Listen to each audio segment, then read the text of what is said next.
Kyiv Avenue में हमले को नाकाम कर दिया है, ये यूक्रेन द्वारा दावा किया जा रहा है। इसके अलावा रूस का IL-76 एयरक्राफ्ट मार गिराया है, ये यूक्रेन दावा कर रहा है। ज़ेलेंस्की ने कीव की रक्षा की जिम्मेदारी संभाल ली है। वो कह रहे हैं ये क्रूशियल बैटल है और कैपिटल को किसी भी तरीके से अपना ग्राउंड खोना नहीं है। आर पार की लड़ाई वो इसे बता रहे हैं। रूस के राष्ट्रपति पर अमेरिका द्वारा पाबंदी लगा दी गई है आज की, ये भी बड़ी खबर है। इसके अलावा UNSC भी लगातार सुर्खियों में रहा, जहां पर वोटिंग हुई। रूस के खिलाफ ये निंदा प्रस्ताव रहा, जिसमें से 3 देश ऐसे रहे जिन्होंने दूरी बना ली, इनमें भारत भी शामिल रहा।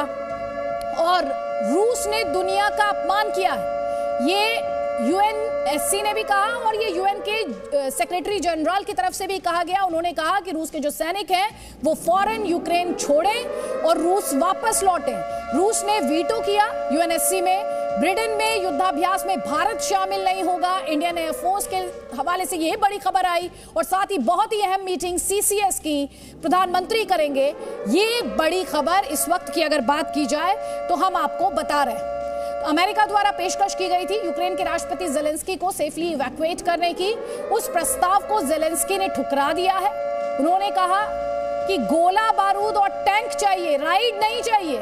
बहुत स्ट्रॉन्ग स्टेटमेंट ये। उन्होंने कहा गोला बारूद, टैंक चाहिए, हथियार चाहिए, सैन्य मदद चाहिए, राइड नहीं चाहिए। यूक्रेन में लड़ाई चल रही है, ज़ेलेंस्की कह रहे हैं, खुद वो जो फौज है, जो मिलिट्री है, उसे इंस्ट्रक्शंस दे रहे हैं। खुद को वो लगातार टारगेट नंबर 1 बताते आए हैं, अपने परिवार को टारगेट नंबर 2 बताते आए हैं। और इस सब के बीच ज़ेलेंस्की स्पष्ट करते हुए कि वो कीव में डटे रहेंगे।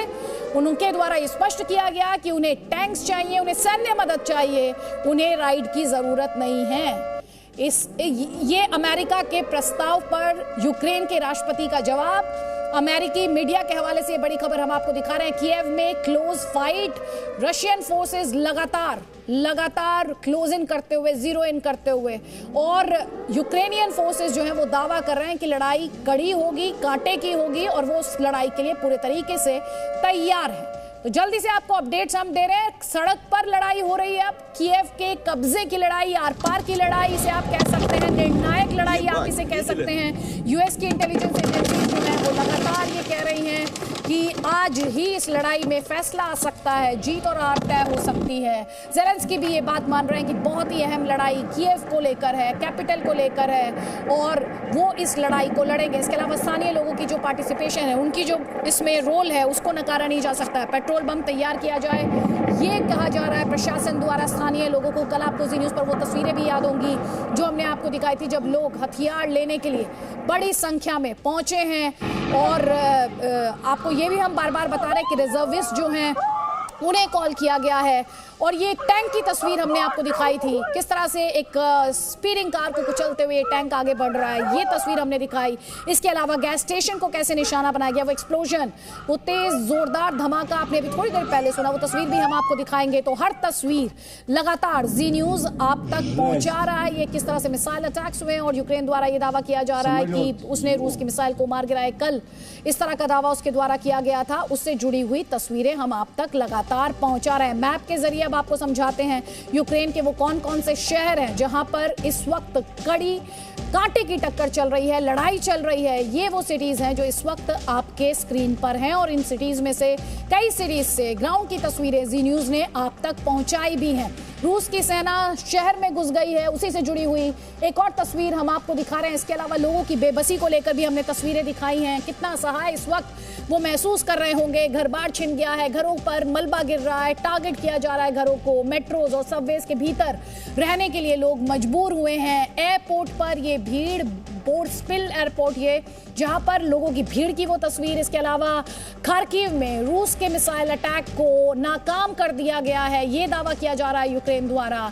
और एक्सप्लोजन्स, आग के गोले, धुएं का गुब्बार और हर तस्वीर जी न्यूज़ लगातार आप तक पहुंचा रहा है। यूक्रेन क्या दावा कर रहा है वो भी हम आपको बता रहे हैं और रशियन फोर्सेस द्वारा जो दावे किए जा रहे हैं वो भी हम आपको बता रहे हैं। भारतीय छात्र फंसे हुए हैं, लेकिन थोड़ी सी राहत की बात आप इसे कह सकते हैं कि भारत सरकार द्वारा वो कोशिशें तेज कर दी गई हैं कि जिसके तहत सेफली इवैक्यूएट किया जाए जो भारतीय और भारतीय छात्र वहां पर फंसे हुए हैं वेस्टर्न कंट्रीज की मदद से, और जो कंट्रीज बॉर्डर शेयर करती हैं यूक्रेन के साथ उनकी मदद से वो कोशिश लगातार लगातार की जा रही है। आज 2 फ्लाइट्स को लैंड करना है, भारतीयों को लेकर ये फ्लाइट्स आ रही हैं और आगे भी इस तरह की फ्लाइट्स जाएंगी। ये कोशिशें भी लगातार भारत सरकार के एंड पर अगर बात की जाए तो जारी है। अब आपको यह भी दिखाते हैं कि रूस के खिलाफ लगातार आपने सैंक्शंस की बात सुनी है, किसने क्या एक्शन लिया है। बड़ी खबर, अमेरिका ने रूस के 4 बैंकों पर प्रतिबंध लगाया है। यह अमेरिका द्वारा एक्शन लिया गया। इसके अलावा पुतिन और रूस के विदेश मंत्री, रूस के रक्षा मंत्री और सीडीएस, उन पर प्रतिबंध लगाया गया है। रूस की 12 बड़ी कंपनियों को बैन किया गया है। रक्षा एरोनॉटिक्स उपकरणों के निर्यात पर पाबंदी लगा दी गई है। बेलारूस के कई व्यक्तियों पर प्रतिबंध लगाया गया है। बेलारूस का नाम देखकर अगर आप थोड़ी सी कंफ्यूजन में जा रहे हैं तो आपको बता दें, ये लगातार दावा किया जा रहा है कि बेलारूस के जो फोर्सेज हैं वो रशियन फोर्सेज के साथ मिलकर लड़ रहे हैं यूक्रेन में। अब आपको बता रहे हैं कि यूरोपियन यूनियन ईयू ने क्या किया है। पुतिन और रूस की सरकार में जो मंत्री हैं उन पर पाबंदियां लगाई हैं। यूरोपियन यूनियन द्वारा पुतिन की 27 देशों में जो संपत्ति है उसे ईयू द्वारा फ्रीज कर दिया गया है। रूस के फाइनेंशियल और एनर्जी सेक्टर जो हैं उन पर प्रतिबंध लगाया गया है ईयू द्वारा। Export control, visa policy, transport sector, सब पर पाबंदी लगा दी गई है यूरोपियन यूनियन द्वारा।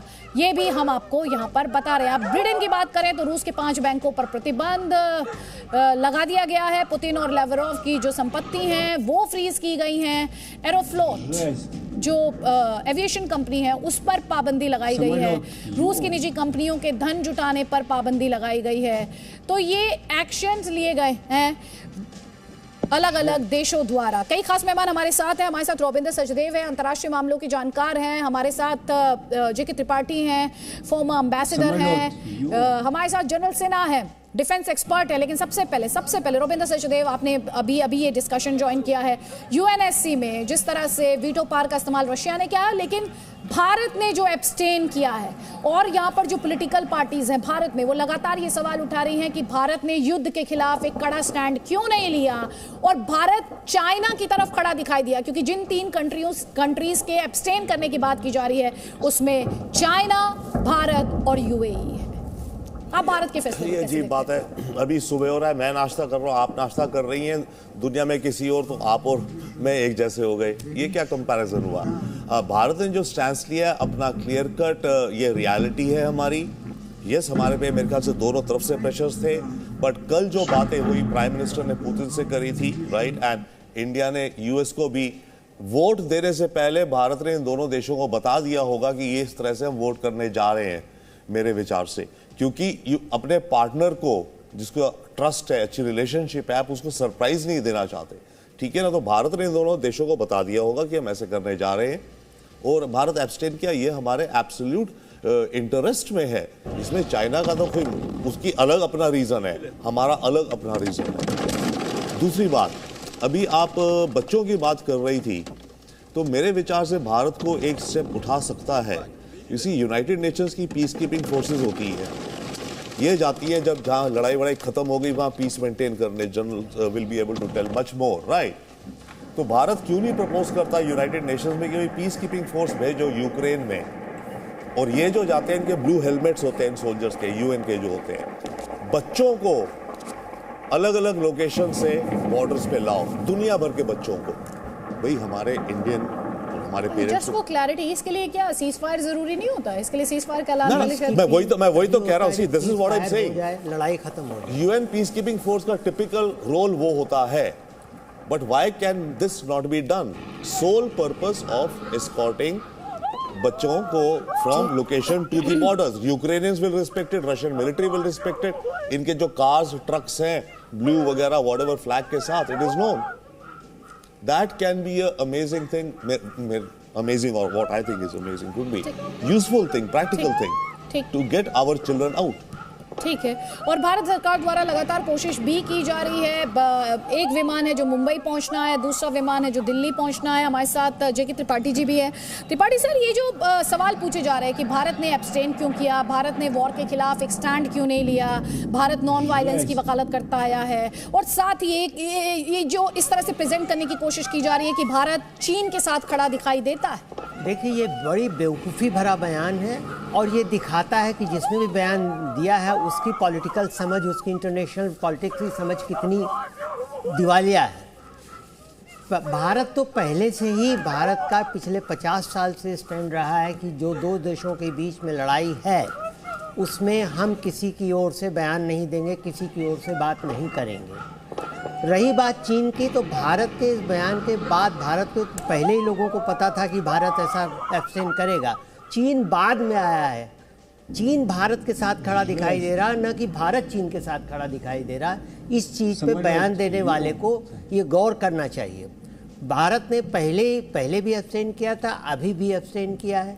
चीन ने पहले रूस का साथ दिया था, अब एब्सटेन किया है। तो इसलिए भारत की कोई गलती नहीं। जैसे कि सचदेवा साहब कह रहे हैं कि हमारा तो पहले का स्टैंड रहा है। और एक चीज़ इसमें देखिए, बड़ी संयोग आप कह लीजिए कि एब्सटेन करने वालों में चीन, भारत और यूएई। जी, भारत का एब्सटेंशन समझ में आता है। चीन थोड़ा माइल्ड हो गया और इसीलिए शी जिनपिंग ने कल रात को उनसे बात करके, वोटिंग के पहले बात करके पुतिन को ये समझा जाता है कि बता दिया कि हम एब्सटेन करने जा रहे हैं। लेकिन आज वो लेकिन आज तीसरा जो देश है यूएई ने किया है। और ये संयोग है या क्या है कि यूएई परसों से 1 महीने के लिए सिक्योरिटी काउंसिल का प्रेसिडेंट बनेगा। ठीक। हालांकि प्रेसिडेंट को ये नहीं पावर है कि वो वीटो करे जरूरी, लेकिन प्रेसिडेंट ये कर सकता है, कंडक्ट कर सकता है। ठीक।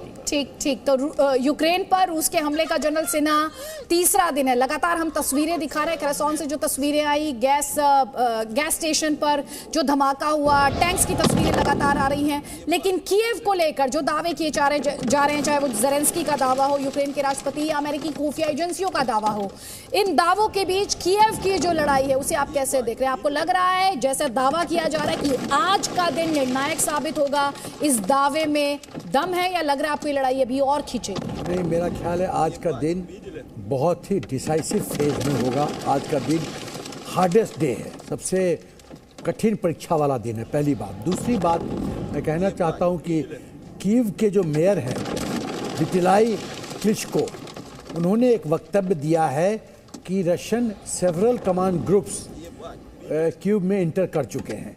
एक और बिंदु कि रूस प्लान कर रहा है कि उसके जो टैंक कॉलम्स हैं वो कीव इंटर करने की कोशिश कर रहे हैं, इवान कीव और चर्निहिव के दिशा से।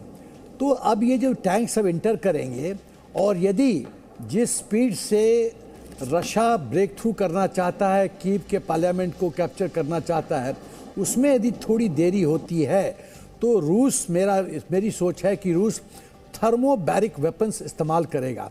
ये थर्मोबैरिक वेपन्स जो होता है वो पावरफुल हाई टेम्परेचर एक्सप्लोसिव होता है। और आप ये जो ब्लास्ट वगैरह जो देख रही हैं और इतना बड़ा धमाका सुन रही हैं, मेरा ख्याल है कि रूस ने थर्मोबैरिक वेपन्स इस्तेमाल करना ऑलरेडी शुरू कर दिया है। ये वेपन्स क्या? आप थर्मोबैरिक वेपन्स, हमारे दर्शकों का इसमें इंटरेस्ट होगा। व्हाट एग्जैक्टली इट मींस, संक्षेप में सर, 20 सेकंड्स। थर्मोबैरिक मतलब, थर्मो मतलब टेम्परेचर वाला, बैरिक मतलब हाई टेम्परेचर। तो थर्मोबैरिक वेपन्स ये ऐसे एक्सप्लोसिव होते हैं जो कि जब जाके हिट करते हैं तो हाई टेम्परेचर जनरेट करते हैं। देखिए, जो हर एक एक्सप्लोसिव का अपना अपना रूप होता है। कोई टेम्परेचर जनरेट करता है, कोई कंकशन करता है, कोई वेव्स देता है, कोई ब्लास्ट इफेक्ट करता है। हर एक मिसाइल अपने, हर एक बॉम्ब्स के एक्सप्लोसिव्स के अपने अपने स्वरूप हैं। तो ये थर्मोबैरिक जो है वो हाई टेम्परेचर जनरेट करता है। तो हाई टेम्परेचर मतलब इनिशियल हाई टेम्परेचर मतलब फायर के बाद ब्लास्ट। तो ये सब उसका साइड इफेक्ट होता है। और आग लगना, प्रॉपर्टी को क्षति पहुंचना, ये स्वाभाविक इसका आफ्टर इफेक्ट होता है। ठीक, इस पर मैं और डिटेल में आपसे बात करूंगी। तस्वीरें हम लगातार अपने दर्शकों को दिखा रहे हैं। हमने खरसोन से भी वो तस्वीरें दिखाई। अगर वो तस्वीर एक बार फिर से लेकर आप आए, गैस स्टेशन पर कितना जोरदार धमाका हुआ, कितना ज्यादा नॉइज, आप खुद सुनिए, देखिए इन तस्वीरों को। और साथ ही कीव में अब लड़ाई निर्णायक दौर में, डिसाइसिव फेज में जाते हुए, ऐसा ज़ेलेंस्की कह रहे हैं, ऐसा जो यूएस की इंटेलिजेंस एजेंसीज हैं वो कह रही हैं, ऐसा जो सिक्योरिटी एक्सपर्ट्स हैं वो कह रहे हैं। ये बड़ी कवरेज तस्वीरों के साथ और विश्लेषण के साथ लगातार जारी है। आप भी देखते रहिए ज़ी news. Presenting V News app, available on Google Play and App Store. Download it now.